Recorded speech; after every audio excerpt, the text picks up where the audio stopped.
Salut tout le monde, j'espère vraiment que vous allez bien. Bienvenue dans la deuxième partie de cette série de formations sur comment rédiger son projet de fin d'études. La dernière fois, on s'était limité au niveau des matériels et méthodes. Nous allons donc commencer par là et évoluer. Toute personne qui serait amenée à utiliser la partie pratique, à faire une partie pratique, doit fournir tous les détails qui vont permettre la recherche. Premièrement, on doit donner le site d'études. C'était dans une université ou dans un hôpital ou bien dans un laboratoire privé ou public. L'espèce étudiée, est-elle animale ou végétale? Dans quelles conditions elle était? De température et de pression, tout. Le protocole expérimental. Le protocole expérimental aussi est très important. Il doit être de telle sorte que une personne qui était absente pourrait l'utiliser, pourrait reproduire le même travail que vous avez fait. L'appareillage, la technique d'échantillonnage, et etc. Les résultats. Les résultats bruts sans interprétation ni discussion. Vous n'allez pas faire d'interprétation ici ni discussion, vous allez juste faire une analyse brève de ce que vous avez eu. Les représentations graphiques sont toujours préférables puisqu'ils prennent moins de place et renseignent plus d'informations que d'écrire des tests qui vont prendre assez de place et n'auront pas donné beaucoup d'informations. Donc, pour cela, vous pouvez utiliser des camemberts, des graphes, des tableaux, ainsi de suite. Les représentations graphiques sont surtout les graphes, les tableaux, les organigrammes, les schémas, les cartes et les photos. Tout ceci doivent avoir un titre légendé au-dessous si c'est une figure et au-dessus si c'est un tableau. Et aussi, les tableaux et les figures doivent avoir des numéros pour avoir une suite logique dans le travail, pour bien structurer notre travail. Si vous utilisez le tableau, il faut mettre le numéro du tableau et le numéro de la figure si vous en avez plusieurs. Les titres doivent être clairs, pas de nuances, simples et reflètent la figure ou le contenu du tableau. Être cité aussi dans le test, puisque lorsque vous expliquez le tableau, il va falloir citer le numéro du tableau ou le numéro de la figure dans votre test. Par exemple, comme le montre le tableau 1, la pression artérielle est régulée aussi par l'angiotensine. C'est un exemple. Si vous voulez par exemple un tableau qui se trouve au début, qui porte le numéro 1, vous pouvez l'utiliser comme exemple d'explication dans votre test. Évitez la redondance, c'est-à-dire qu'il ne faut pas utiliser la même information à la fois dans un tableau ou dans une figure. Vous utilisez un style de présentation. Si c'est le tableau, vous avez opté. Pour le tableau, vous avez opté. Restez sur le tableau. Ne pas représenter en même temps dans le tableau, dans un graphe ou bien dans une figure. Là. La discussion, c'est une interprétation des résultats et des analyses critiques. Supposons que au début, votre objectif, c'était de montrer que l'eau que nous buvons, la quantité a un effet sur notre santé. La quantité d'eau que nous buvons a un effet sur notre santé. C'est ce que vous voudriez montrer. Donc, à la fin, vous allez voir, est-ce que l'hypothèse que vous avez émise au début a été prouvée à la fin du travail. Donc, Pour cela, il va falloir faire une comparaison entre les résultats que vous avez trouvés et les études précédentes qui ont été effectuées, puisque généralement tous les sujets qui sont choisis pendant les PFE de licence sont des sujets qui ont été déjà étudiés. Et donc, il va falloir faire ces comparaisons pour pouvoir savoir quel est notre grain de sel, quelle est notre part ajoutée par rapport à ce sujet. Donc, c'est très important de montrer les points de désaccord et les points d'accord, puisque cela va vous permettre de critiquer. Peut-être que le travail qui a été précédemment fait a été fait dans des conditions dans lesquelles on n'avait pas assez de moyens, on n'avait pas assez de matériel. Et présentement, vous avez répété le même travail et vous avez eu d'autres résultats qui sont plus représentatifs et plus bons que les travaux précédents. En général, la discussion, c'est une partie où on se vend, mais il faut que l'analyse soit constructive et bien fondée. Pour cela, on aura besoin d'une documentation et surtout des références. La conclusion doit être courte mais précise. Rappel surtout du message du début, votre objectif, votre hypothèse émise. Et ensuite, vous allez répondre à la question que vous avez posée au début de votre travail. Vous pouvez donner également des perspectives, des retombées et une application de ce que vous avez trouvé. Le résumé, c'est comme une mini-version du contenu de votre travail. Synthèse d'une demi-page environ de travail, ça doit être si c'est sur une page, c'est pas grave, mais le mieux c'est de bien le résumer pour que ça contienne sur une page. Le but surtout c'est d'inclure l'essentiel à la compréhension du contenu, avoir un aperçu des étapes principales du travail, comme l'introduction, le matériel et méthodes, les résultats et discussions. Le résumé, comme je le disais tantôt, c'est une synthèse de l'information du contenu dans le texte global. Le résumé, comme l'introduction, ils doivent être rédigés en dernière position. Supposons que vous voulez introduire quelqu'un chez vous. Vous allez d'abord préparer pour la personne avant que vous n'invitiez la personne chez vous. Donc c'est la même façon avec votre projet de fin d'études. Vous n'allez pas introduire quelque chose que vous ne connaissez pas, que vous n'avez pas préparé au préalable. Donc vous faites le nécessaire au début, vous faites des recherches sur le sujet, vous préparez tout, ensuite vous introduisez. Comme ça, vous avez tous les éléments qu'il faut pour pouvoir bien décrire ce que vous avez en main. Donc le résumé et l'introduction, c'est toujours préférable de les faire à la fin du travail. Dans les articles, les résumés se trouvent aussi en anglais, mais généralement en licence, c'est pas obligatoire.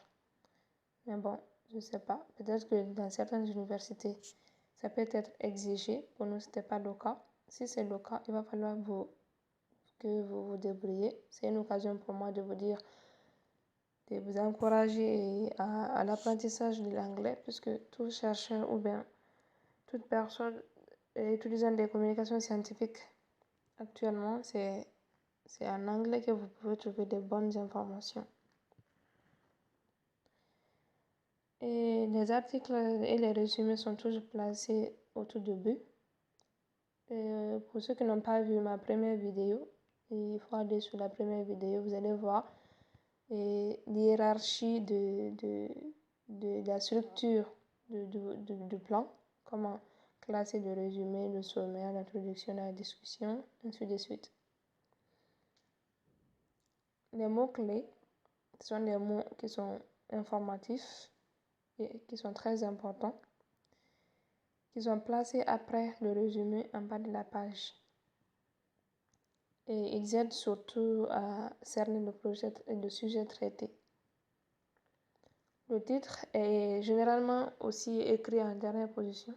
Je me rappelle bien pour nous, on avait choisi un titre au début, mais à la fin, on était obligé de le changer puisque le titre là ne reflétait plus le travail qu'on avait effectué. Donc, le titre, le résumé d'introduction, c'est toujours mieux de les faire en dernière position. Donc, un bon titre, c'est quand il est raccourci, c'est quand il reflète votre travail. Voilà, n'est pas l'allonger inutilement. Il doit être court, complet, attractif si possible. Et possibilité d'insérer un sous-titre si le titre est trop long, à éviter sauf nécessité. Les remerciements ne sont pas obligatoires, mais c'est vivement recommandé, puisque c'est une forme de dédicace pour des personnes qui nous ont accompagnés tout au long de ce travail.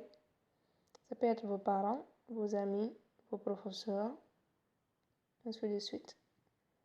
Mais attention, il ne faut pas trop exagérer dans les formes de politesse et dans la formule de politesse. Et il ne faut pas non plus être très familier. Il faut être dans le juste milieu. Et veillez par politesse surtout, l'erreur qu'il faut éviter. Il ne faut pas faire d'erreur d'orthographe dans les noms des membres du jury, ni votre professeur, ni vos amis. Il faut demander les noms des personnes si vous ne savez pas, c'est toujours mieux. Et mettre dans l'ordre des choses. Si la personne, on met d'abord son poste, si si elle est professeur ou docteur, ou bien le métier que la personne en tout cas a. Puis le prénom, ensuite le nom. Ne jamais mettre les initiaux, mettre le nom et le prénom complet. Par exemple, si il s'agit d'un professeur, nous allons dire Tidiane Silla. Le professeur Tidiane Silla. Donc, j'ai mis ici quelques abréviations. Et par exemple, si c'est le monsieur, c'est M. Si c'est maître, c'est ME. Si c'est docteur, c'est DR point. Et si c'est monsieur au pluriel, c'est grand M petit m. Si c'est madame, c'est grand M petit ME. Les annexes sont adjointes au rapport si c'est vraiment indispensable. Sinon, c'est pas la peine. Si les annexes, les choses que vous allez ajouter dans l'annexe sont importantes, vous avez travaillé, vous avez vu que vous n'avez plus de place, mais vous pouvez plus les insérer au sein de votre travail. Vous pouvez créer des annexes, mais il faut vraiment que les choses que vous ajoutiez soient informatives, soient un plus à votre travail. Sinon, c'est pas la peine. Ils peuvent être sous forme de paragraphes rédigés, de documents iconographiques, c'est-à-dire des formulaires, des photos, des dessins, des plans, des tableaux, des schémas, etc. Lexique. Dans votre lexique, il peut y avoir des abréviations, des sigles, des mots techniques, des termes scientifiques spécialisés, exemple FAO, ADN, EXAO, l'OMS, j'aime bien l'OMS. Et donner cet exemple-là parce que c'est ce qui est le plus connu. Évitez si vous en avez peu. Si vous n'avez pas beaucoup d'abréviations, n'en faites pas une liste. Ne faites pas une liste. Et il faut juste les définir et ça ira. Mais si vous en avez beaucoup, il va falloir faire une liste. Définir dans le test juste la première fois la première fois de citation. Par exemple, si c'est la première fois que vous utilisez le mot dans votre travail, il va falloir écrire le nom au complet ou bien le nom de l'association ou bien le nom du produit au complet. Si c'est la première fois que vous utilisez. Après, vous pourrez utiliser la forme abrégée pour pouvoir continuer votre rédaction. Par exemple, on peut dire que Ce pourcentage a été approuvé par l'Organisation mondiale de la santé. Vous voyez ici, c'est la première fois que nous utilisons l'Organisation mondiale de la santé. Pour cela, on a mis entre parenthèses OMS et par la suite, on peut utiliser la forme abrégée pour continuer notre travail. Je vous ai donné un exemple en haut ici. Et le classement par ordre alphabétique aussi est nécessaire. Quand vous avez une liste d'abréviations, il faut mettre par ordre alphabétique. Ici, vous voyez, c'est après le M, nous avons le C, le D, ainsi de suite. Donc, ça, c'est un exemple que nous avions utilisé dans notre liste d'abréviations. La page de couverture. C'est la page de garde, autrement appelée. Il y a une petite différence, mais c'est pas... Et des fois, on dit que c'est la même chose. Donc, répète la page de couverture sur fond blanc. C'est une page de garde qui répète la page de couverture sur fond blanc. C'est la première page que nous voyons sur votre projet de fin d'études. La première de couverture permet l'identification complète et immédiate du document. Dans le cas des PFE, des projets de fin d'études, c'est une page qui est uniforme au sein de chaque département. Donc, pour l'avoir, il va falloir demander votre responsable de PFE ou votre encadrant, ou bien aller voir sur votre plateforme, la plateforme de votre université, pour pouvoir le télécharger. Donc, arrivé là, nous allons nous limiter. Puisque je vous avais promis que je vais vous expliquer comment utiliser Zotero pour la liste, pour les références, pour pouvoir faire les citations et les références bibliographiques. Ainsi, pour utiliser Zotero, il va d'abord falloir l'avoir dans son PC. Vous allez donc aller sur Google, le télécharger. Après le téléchargement, le téléchargement est gratuit. Vous allez avoir en même temps l'extension Google Chrome de Zotero et Zotero lui-même. Ensuite, dès que vous allez à chaque fois rentrer sur Google Chrome, vous allez voir l'extension à droite sur l'écran, comme vous voyez ici. À droite de Google, vous allez avoir l'extension Zotero. C'est pas chaque fois c'est pas chaque fois en Z. Ça peut être une autre icône qui est rectangulaire. Lorsque vous faites ça, vous venez, vous ouvrez Zotero, vous pouvez créer un compte pour pouvoir avoir les documents enregistrés. Lier votre compte Gmail à votre compte Zotero, c'est toujours très important. Au cas où vous avez une panne ou bien vous avez un problème avec votre PC, pour ne pas perdre vos documents. Donc le mieux c'est d'ouvrir un compte sur Zotero. Ensuite, dès que vous rentrez sur Google pour les recherches, je vais prendre un exemple. Je vais prendre Google Scholar. Vous rentrez dans Google Scholar. En même temps, vous choisissez, en tout cas vous rentrez votre mot-clé. Lorsque vous rentrez votre mot-clé, vous cliquez sur le mot-clé. Des fois, l'information ou les informations que vous allez avoir, ce sera sous forme, ce sera des articles qui sont payants. Si c'est le cas, vous allez devoir partir sur Seahub. C'est une autre base de données qui est utilisée pour pouvoir avoir des articles gratuitement sans payer. Donc, de là, vous pouvez aller sur l'extension Google de Zotero. Vous rentrez là. En ayant préalablement créé je vais montrer ça. Vous rentrez dans Zotero comme ça. Vous créez un document. Vous venez juste, vous voyez cette petite icône qui est sous forme de dossier. Vous cliquez juste dessus. Et vous allez voir, vous allez écrire le titre du dossier. Je vais laisser sans titre. Et voilà, OK. Donc, vous laissez Zotero ouvert. Dès que vous venez sur Google Chrome ou bien dans Google Scholar ou bien dans Seahub, vous allez voir à droite en haut l'extension Google Chrome. des Zotero. Vous cliquez. Et là, on va vous demander d'enregistrer le titre qui est là, que vous avez choisi. Vous allez dire OK.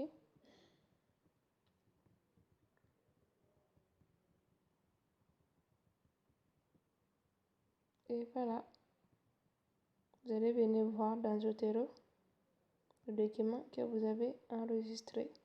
Maintenant, comment utiliser ce document-là pour pouvoir faire votre liste, votre citation? Puisque la prochaine fois, nous allons voir c'est quoi une citation, c'est quoi une liste et une référence.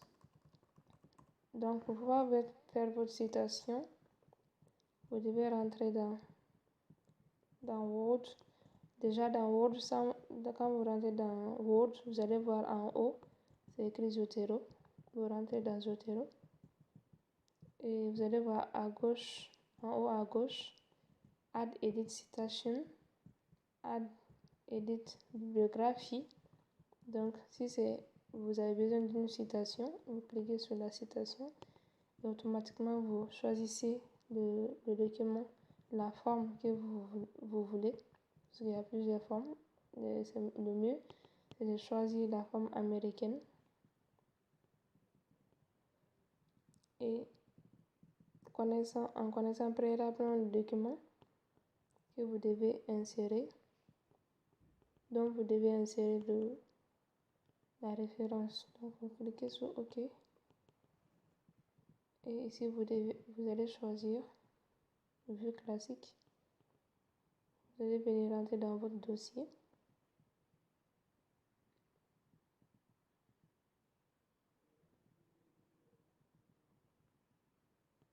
Lorsque vous rentrez dans votre dossier, vous allez choisir le document que vous avez besoin et vous allez cliquer sur OK. Et voilà votre citation.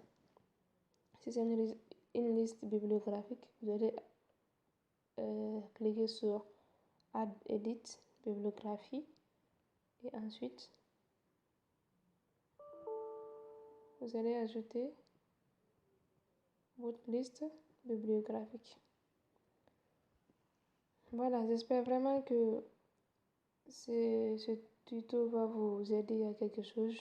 Il faut vraiment le faire, surtout pour la liste bibliographique. Sinon, s'il faut faire la liste bibliographique manuellement, ça va beaucoup vous fatiguer, ça prend beaucoup de temps. Le mieux, c'est d'avoir Zotero et vraiment, ça facilite la vie. Donc, veuillez vous abonner, comme ça, vous aurez automatiquement les annonces dès que je vais mettre une nouvelle vidéo, dès que je vais mettre la suite des cours. Vous serez les premières personnes à être informées. Donc, arrivé là, je vous remercie et bonne chance à tout le monde.